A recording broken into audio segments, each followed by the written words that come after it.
Quand Leïla quittait son poste de travail au musée de Cluny, où elle était en charge de l'étude des trésors religieux acquis par le Centre national du Moyen-Âge, elle avait pour habitude de traverser le square Samuel Paty, puis d'aller flâner dans les jardins du palais du Luxembourg, à 2 pas de là. Plus qu'un jardin à la française, elle aimait se perdre dans la partie occidentale du parc, plus sauvage, comme elle. Elle y trouvait une illusion de nature, qui résonnait en son esprit comme l'annonce d'une journée nouvelle. Un soir d'été, elle eut la surprise exquise de passer au même moment où une artiste de l'ombre offrait un spectacle floral de land art éphémère.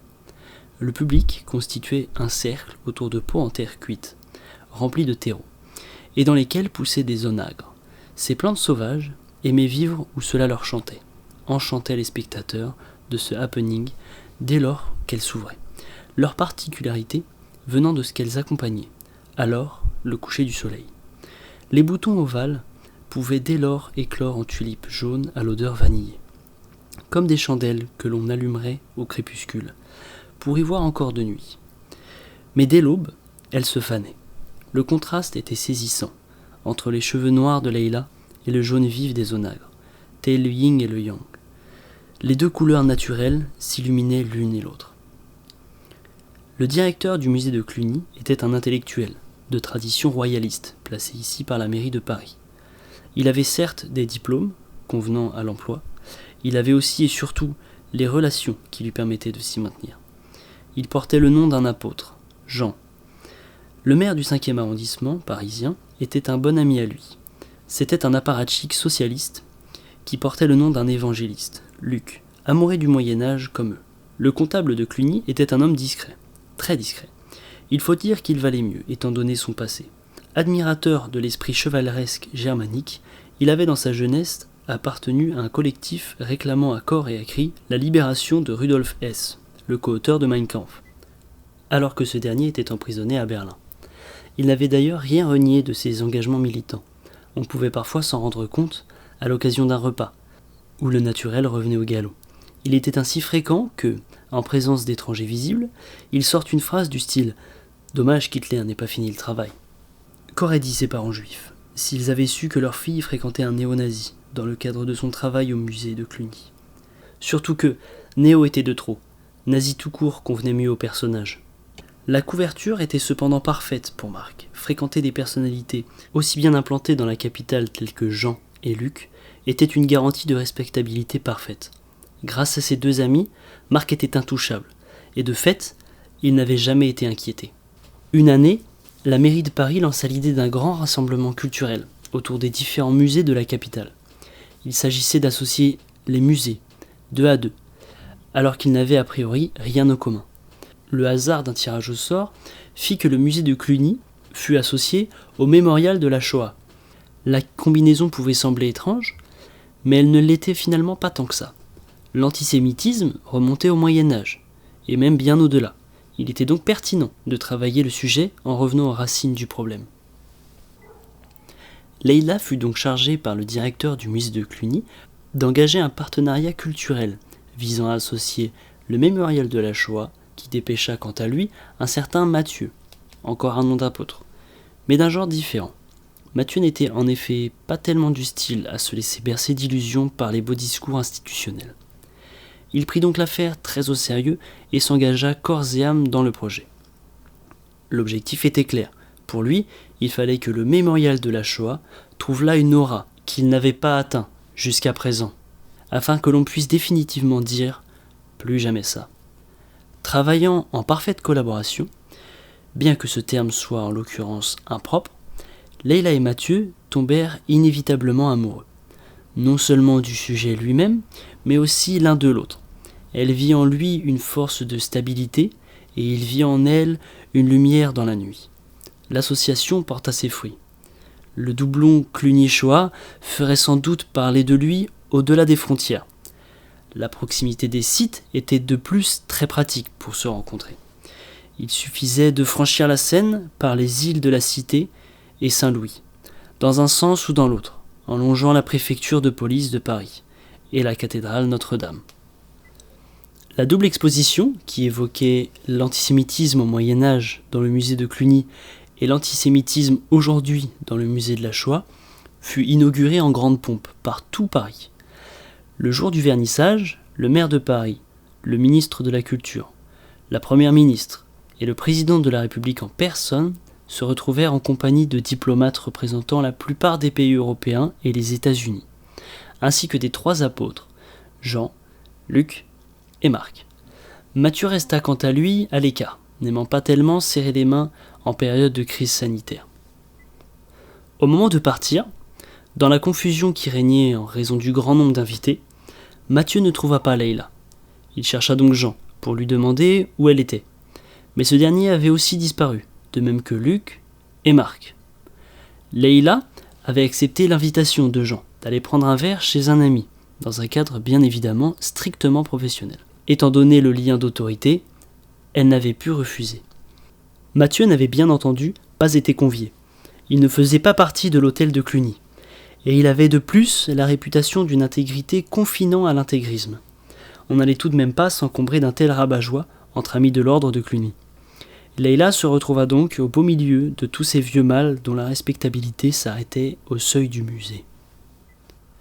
L'appartement dans lequel ils allèrent prendre un verre était situé rue Nélaton, dans le 15e arrondissement parisien. Pour s'y rendre, Jean, Luc, Marc et Leïla empruntèrent la ligne 10 du métro en partant à la station Cluny, la Sorbonne, puis en prenant une correspondance sur la ligne 6. Ils descendirent à la station Bir Hakeim. Marc, fin connaisseur de l'histoire de France, lança une petite pique en la traversant. Dommage que Rommel ne soit plus là pour mettre de l'ordre dans tout ça. Comprenne qui pourra. Que l'on soit français, anglais, allemand ou italien. Il en lança une autre en passant devant le jardin mémorial des enfants du Veldiv de la rue Nélaton. Ah, c'était la belle époque. Personne ne broncha. Qui ne dit mot consent. Au cours de la petite réunion privée post-inaugurale, Marc se proposa pour servir la boisson. Son geste de générosité fut accepté avec joie, tant les autres étaient fatigués par une journée de travail et de représentation bien remplie. En cuisine, à l'abri des regards, il versa donc à boire dans des verres prédestinés. Il amena le plateau dans le salon parisien, tel un serveur au Ritz. Marc ajouta avec malice « On ne s'entraide pas assez ». Tout le monde acquiesça. Puis après une pause silencieuse, il ajouta « Entre Français ». Cela laissa la petite assemblée sans voix. Un ange passa, et une lourde présence plana sur l'autel particulier. Alors que la soirée touchait à sa fin, Leïla ne se sentit pas bien. La pilule de flunitrazépam, qui avait été déposée dans son verre, par Marc commençait à faire effet. Ce dernier proposa donc à l'assemblée de la raccompagner, ce qui fut bien évidemment unanimement accepté, à commencer par la victime elle-même, qui se trouvait à peu près dans la même situation que les Juifs raflés 80 ans auparavant juste à côté. Inquiet de ne l'avoir pas trouvée et de ne pas la voir revenir, Matthieu alerta la police de la disparition de Leïla, assez tôt dans la soirée, aux alentours de 21h. Le policier qui prit l'appel, lui-même blasé par les histoires de prostituées amatrices parisiennes, ne considéra pas l'affaire très grave. Ce soir-là, la police parisienne avait déjà suffisamment de cas à traiter, entre la délinquance routière, le trafic de drogue et les échanges de tirs de roquettes dans les cités. Le lendemain matin, un commissaire divisionnaire, un peu plus soucieux que la moyenne, apprit la nouvelle de la disparition de Leïla et contacta Matthieu sans délai. Celui-ci, n'ayant toujours pas de nouvelles malgré une nuit blanche passée à arpenter les rues du quartier étudiant, l'officier de police judiciaire lança un avis de recherche diffusé dans tous les commissariats de la capitale. On ne tarda pas à retrouver Leïla. C'est une étudiante faisant son footing dans le bois de Boulogne au petit matin qui fit la macabre découverte. Plusieurs techniciens en identification criminelle furent dépêchés sur place, non loin de la grande cascade qui coulait dans un bruit incessant. L'arbre sur lequel avait été attaché le corps de Leïla n'était pas anodin. C'était celui sur lequel était accroché un panneau indiquant « Passant, respecte ce chêne. Il porte les traces de balles qui ont tué nos martyrs. » Le mémorial du bois de Boulogne avait en effet été érigé afin de commémorer l'assassinat par la Gestapo de 35 jeunes résistants appartenant à la jeunesse ouvrière chrétienne, aux francs-tireurs et partisans et à l'organisation civile et militaire. Les réseaux démantelés sur trahison étaient tombés pour la liberté dans la sombre nuit parisienne du 16 au 17 août 1944. La presse s'empara de l'affaire dès le lendemain. De gigantesques manifestations eurent lieu durant plusieurs jours dans la capitale. Les pancartes « Plus jamais ça » fleurissaient comme des onagres un soir d'été. L'émotion fut si intense dans le pays que le président de la République, afin d'éviter que des émeutes se propagent sur le territoire, fit une intervention télévisée dans laquelle, une fois n'est pas coutume, il brilla. Il annonça qu'une mesure exceptionnelle allait être ordonnée par décret. Les cendres de Leïla Varan allaient être transférées dans la crypte du mont Valérien, à Suresnes, à proximité du bois de Boulogne. Leïla reposerait donc pour l'éternité, aux côtés du dernier compagnon de la Libération, dans le plus haut lieu de la mémoire nationale, où furent exécutés nombre des plus grands résistants français. Après avoir subi l'expertise médico-légale, le corps de Leïla avait été incinéré, sur demande expresse de sa famille. Il était en effet impossible de l'enterrer dignement, telle qu'elle. Violée et atrocement mutilée, elle avait été retrouvée avec une croix gammée, gravée au fer rouge sous le sein gauche, au niveau du cœur. Bien que la crémation fût interdite par la religion juive, les parents de Leïla, pratiquants, s'accordèrent avec les plus hautes autorités, le grand rabbin de Paris, mais aussi le mémorial de la Shoah et l'Institut international pour la mémoire de la Shoah Yad Vashem, pour qu'une incinération conforme au rite judaïque puisse avoir lieu. Leïla serait désormais considérée comme la dernière victime de la barbarie nazie.